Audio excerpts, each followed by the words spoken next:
Shalom, shalom tout le monde. J'espère que vous allez bien. Bienvenue à ce nouveau programme du Grand Rabbinat d'Afrique. Ce programme qui nous amène à étudier, ce programme qui nous amène à informer, à voir les bases, n'est-ce pas, de la Torah, de la spiritualité des Bantous israélites. Nous allons traiter de manière sommaire un sujet qui est très particulier, bien que tous les autres le soient. Il s'agit de l'âme. Certaines personnes se posent la question: qui sommes-nous réellement? D'où venons-nous? Quelle est notre mission sur Terre? Bien que cette question ait été débattue dans le Nusach Afriki avec plusieurs enseignements du grand rabbin, Rabbi Pinchas Eliyahu Shaddai, il est toujours question de revenir sur la même notion, afin que nous puissions être sûrs d'avoir bien assimilé ces cours et savoir exactement nous identifier et également être sûrs de qui nous sommes. Alors, dans un début, on va commencer par la définition de l'âme. On va dire, l'âme, c'est cette énergie-là, qui anime notre corps et qui agit à travers lui. C'est cette énergie, comme je l'ai dit, elle anime le corps. C'est-à-dire notre corps physique, et qui agit à travers ce même corps physique. Et nous savons que sans l'âme, le corps est comme un vêtement que personne ne porte. C'est-à-dire si ce vêtement est déposé quelque part, véritablement il n'a pas son utilité. Pour qu'on voit la véritable utilité de l'habit, du vêtement, il faut que ce vêtement soit mis dans un corps. Et c'est ça le rôle de l'âme. Et lorsqu'il reçoit, n'est-ce pas, on parle du vêtement, lorsqu'il reçoit une âme, parce que le vêtement ici, on parle du corps. Lorsque le corps reçoit maintenant une âme, le corps, lui, en ce moment, acquiert la vie. Donc, c'est pour ça que lorsque l'âme quitte le corps, il n'y a plus vie. Pour qu'il y ait vie, il faut que le corps y habite. C'est pour ça que le corps doit recevoir, n'est-ce pas, cette âme-là. Il y a les mouvements tels que la vue, l'ouïe, l'odorat, la pensée, la parole, l'intelligence, les émotions, la volonté, le désir, etc. Ce sont des fonctions de l'âme. C'est l'âme qui donne la personnalité et l'identité. Le corps, il n'est là que pour agir, pour obéir au mouvement. L'âme, c'est le vrai de nous, c'est notre identité. C'est ça l'âme. Et on va se rendre compte que cette âme-là a des niveaux. Alors ça va paraître un peu complexe que si déjà au départ on a expliqué que tout ce que nous avons cité, la vue, l'ouïe, l'odorat, la pensée, la parole, l'intelligence, les émotions, la volonté, le désir, font partie de l'âme. Et on va encore dire que cette âme-là, elle a des niveaux. Et nos maîtres, n'est-ce pas, enseignent que l'âme a 5 niveaux. Ça, c'est un cours, bien évidemment, qui n'est pas nouveau. Et pour les plus avancés, ils comprendront plus facilement. N'oubliez pas, nous avons expliqué dès le début que c'est pour enseigner, n'est-ce pas, revenir sur les éléments de base de la vie juive. Donc, parmi les 5 niveaux de l'âme, nous avons le premier niveau. Le premier niveau de l'âme, où on va parler du nefesh. Le nefesh. Le nefesh, c'est la partie la plus basse. La partie la plus basse, c'est la partie de l'âme qui permet, n'est-ce pas, toutes les activités physiques de notre être. C'est le siège même de la vitalité. Cette partie de l'âme se trouve dans le sang, dans notre sang. Et je pense qu'il est dit, quelque part, le nefesh de la chair est dans le sang. Ou encore, car le sang est le nefesh. On peut le voir dans le livre de Devarim. Devarim,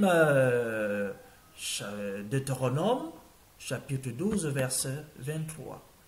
Il est dit, mais évite avec soin d'en manger le sang, car le sang, c'est la vie. Et tu ne dois pas absorber la vie avec la chair. C'est pour ça que vous remarquerez que les Juifs, les Bantous israélites, ils ont une hygiène alimentaire assez contrôlée. Les Bantous israélites ne consomment pas n'importe quoi. S'ils veulent consommer la chair, de la viande, ils doivent tout faire pour respecter les mesures de cachérot. On ne consomme pas du sang. Si tu veux manger du poulet, comme bien d'autres l'aiment le consommer, on doit éviter, n'est-ce pas? On doit déjà respecter les mesures de l'abattage. La chérita. Alors, lorsque je l'ai observé, je dois également prendre d'autres mesures plus approfondies, qu'on verra certainement dans les prochains jours. Alors, il faut comprendre que le nefesh qui réside dans le sang, il m'est donc interdit à partir de ce moment de consommer toute chair qui contient du sang, si je ne l'ai pas nettoyé comme il se doit au préalable. Et c'est pour ça que vous constaterez que celui-là qui va consommer une viande qui contient du sang, il faut comprendre que à partir de ce moment, il a consommé le nefesh de cet animal. Alors il n'est pas différent de cet animal. Il est bien vrai que les gens disent, ben nous qui consommions effectivement ces animaux, soit touffus, soit mal abattus. Quel est notre sort? Il y a bien une solution, parce que nous ne sommes pas nés juifs. Il a fallu que nous comprenions effectivement ces éléments pour pouvoir apprendre, n'est-ce pas, à mieux éviter cela. Et ça te permet, n'est-ce pas, lorsque tu consommes un aliment qui contient le sang, tu es limité. Tu n'es pas différent de cet animal. Alors Devarim va te dire que le sang est dans le nefesh. Il est donc interdit à partir de ce moment de consommer un aliment qui contient du sang. Puisque c'est elle qui gère les fonctions animales de l'être, le nefesh. Nos maîtres l'appellent aussi âme animale. Voilà ce que je disais au début. Qu'à partir du moment où je consomme le nefesh, je suis en train de consommer l'âme de cet animal. Et je ne suis plus différent de cet animal. Car c'est elle qui pousse l'homme à vivre en cherchant sans cesse à satisfaire ses besoins physiques. C'est toujours ce nefesh-là. Et durant notre vie terrestre, le corps est alimenté par le nefesh. Et au moment de la mort, le nefesh quitte le corps. Et le corps devient inerte. Car sans le nefesh, le corps ne peut pas bouger. Parce que c'est lui, la vitalité. Et le deuxième niveau ici, le deuxième niveau de l'âme, on a parlé déjà le premier niveau, c'est le Ruach. Ruach, lui là au-dessus, je Nefesh. Il y a le Ruach, c'est la partie de l'âme, n'est-ce pas, qui se trouve dans le cœur. Le Ruach, il se trouve dans le cœur. Et qui gère les activités émotionnelles et sentimentales chez l'homme, c'est-à-dire aimer, craindre, respecter. On voit qu'on élève le niveau. L'âme animale ne sait pas aimer. Parce que là, c'est l'intelligence qui rentre. Ne sait pas craindre, ne sait pas respecter. L'âme animale, pour elle, n'a vraiment pas de discussion, n'a pas véritablement de choix à faire. Elle agit selon l'instinct. Maintenant, lorsqu'on arrive au niveau du roi, on te dit, elle, cette âme-là, cette qualité d'âme, elle gère les activités émotionnelles. Parce que c'est quand tu es sentimental, chez un homme, que tu sais aimer, que tu peux craindre, que tu peux respecter. Il y a aussi les qualités telles que la bonté, la justice, c'est au niveau du roi. Toutes les qualités morales de l'être proviennent du roi. Nous avons le troisième niveau, c'est la Neshama. Neshama, c'est la partie de l'âme qui se trouve dans le cerveau. C'est le siège de la réflexion, l'intelligence. C'est aussi cette partie de l'âme qui permet la connexion aux choses spirituelles. La connexion avec le maître du monde. Et cette connexion s'affine au fur et à mesure que se dévoilent les deux autres niveaux supérieurs de l'âme qui sont Chaya et Yechida. Voilà les deux derniers niveaux. Mais la connexion au niveau, la connexion commence au niveau de la Neshama.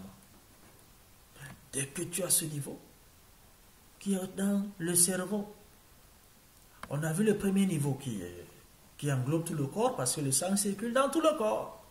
Le deuxième niveau, on te dit c'est la partie du cœur. Maintenant, le troisième niveau est logé au niveau du cerveau. Le quatrième niveau, quant à lui, c'est Chaya. Il faut comprendre que tous les trois niveaux précédents qu'on a cités sont dans le corps, sont gérés par le corps. Le premier niveau, le sang. Le deuxième niveau, le cœur. Le troisième niveau, le cerveau. Tout ça fait partie du corps. Maintenant, le quatrième niveau, c'est Chaya. Chaya, c'est le niveau de l'âme qui gère la volonté, l'engagement, la foi. Ce niveau d'âme confère également à la prophétie. Alors, il faut sortir du corps pour atteindre ce niveau. Généralement, il est au-dessus de la tête. Il faut sortir du corps à partir de ce niveau pour pouvoir atteindre Chaya. Et enfin, nous avons Yechida. Yechida est le plus haut niveau de l'âme. Très rare. Très rares sont ceux qui peuvent l'atteindre. Alors, quand on dit très rare, on ne dit pas c'est impossible. Chaya, c'est le niveau d'âme qui confère l'éternité. Et bien avant la faute d'Adam, il possédait le niveau d'âme, appelé Yechida, Adam Arishon. Et il était donc, à partir de ce moment, immortel. Lorsque tu atteins ce niveau, tu es immortel. D'où on le sait. Bon, on va commencer par le jour où Adam a fauté, déjà, Yechida l'a quitté. Il est devenu immortel.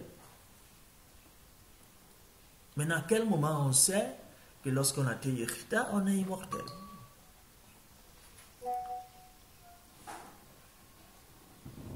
Et il y a les exceptions.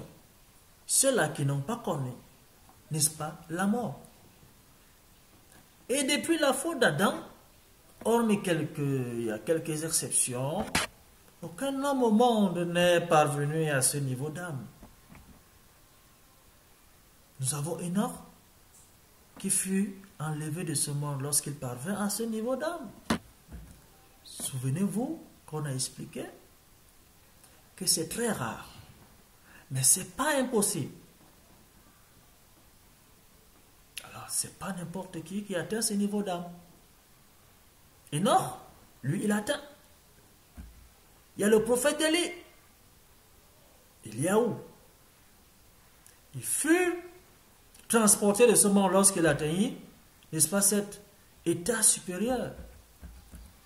Et les maîtres nous disent, le Mashiach possédera aussi ce niveau d'âme qui lui permettra d'unifier le monde d'en haut et le monde d'en bas. Et c'est exactement ça qu'il est question de savoir ici, de manière basique, savoir que l'homme, il a une âme qui est subdivisée en 5 niveaux. Et ces 5 niveaux, n'est-ce pas, font en sorte que nous puissions avoir un travail perpétuel, que nous puissions grandir, que nous puissions mieux nous connecter à Akadosh Baruch.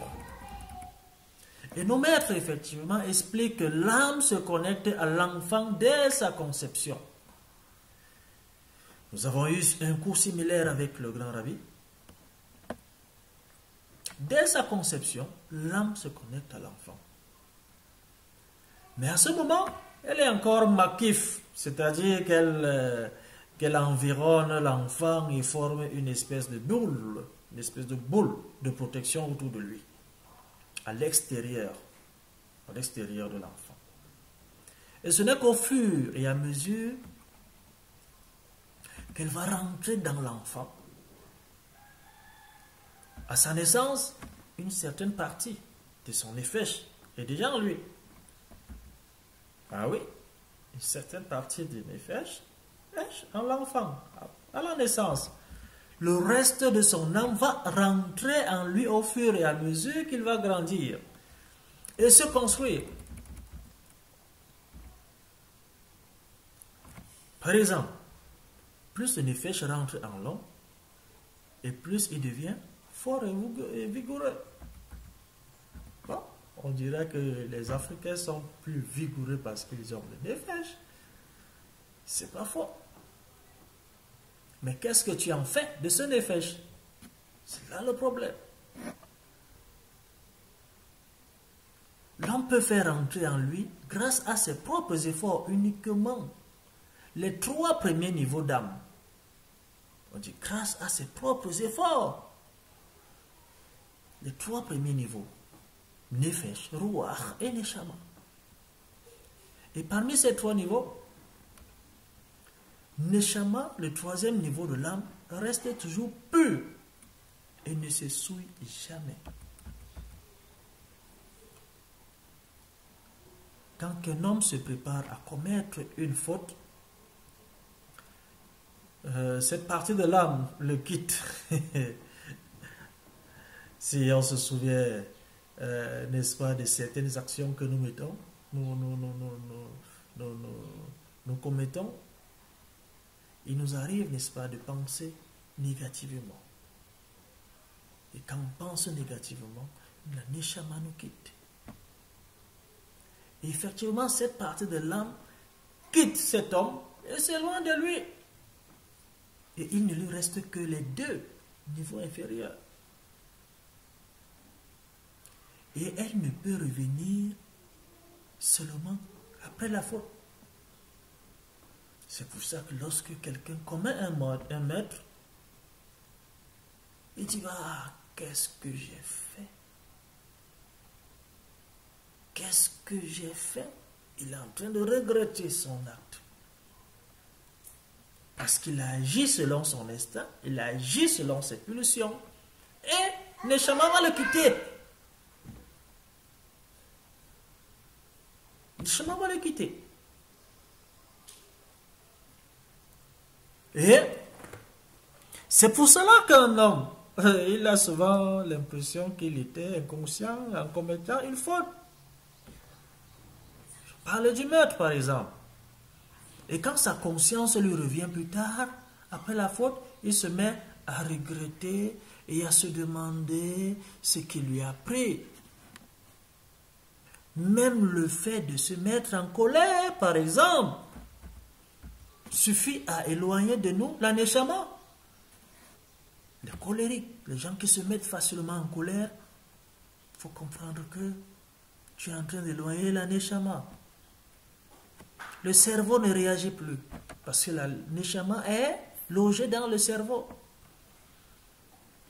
Tu réagis comme un animal. Il n'y a que le cœur qui te guide. Ce n'est pas le cerveau. Maintenant, les deux niveaux supérieurs, comme on l'a dit, plutôt, Chaya et Yechida peuvent être ensuite accordés par le ciel. Ah oui, on a vu que les trois premiers niveaux, c'est grâce à tes propres efforts. Si tu commences à étudier la Torah de manière intense, à faire tes prières, à observer tes mitzvot, observer le Shabbat, multiplier les actes de bonne volonté, de bonté, sache que tu as créé les trois niveaux.